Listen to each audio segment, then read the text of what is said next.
There was something in his eyes that told me he was about to do something, and I wasn't going to wait for whatever that was to happen. The street had no cars on it or in any of the driveways, and none of the actual lights were on inside any of the houses. I carried the bag back to my car and called the customer's cell. They didn't pick up, so I just sat in my car and tried to think of what to do next. They hadn't paid for the food yet, so I couldn't just leave it on their doorstep. Then I saw a light move around inside the house.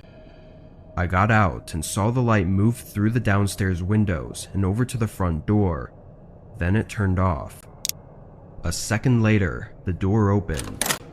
There was a young man, early 20s, standing in the doorway holding a large flashlight in one hand and a grocery bag in the other.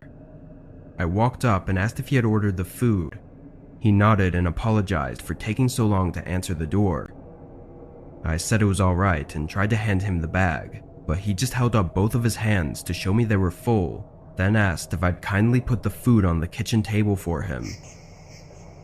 I wasn't sure if he was joking or not at first, because he easily could have just put the flashlight or grocery bag down for a second, but then I realized he was serious.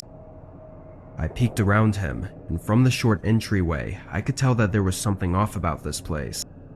It was dusty all over, and it looked empty.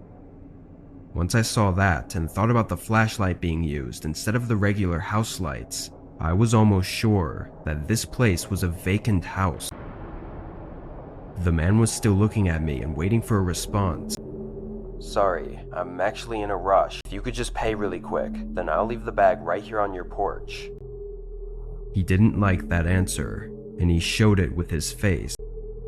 He set down the grocery bag and took one step out of the doorway and onto the porch. I backed up so as to not be too close to him. There was something in his eyes that told me he was about to do something, and I wasn't going to wait for whatever that was to happen.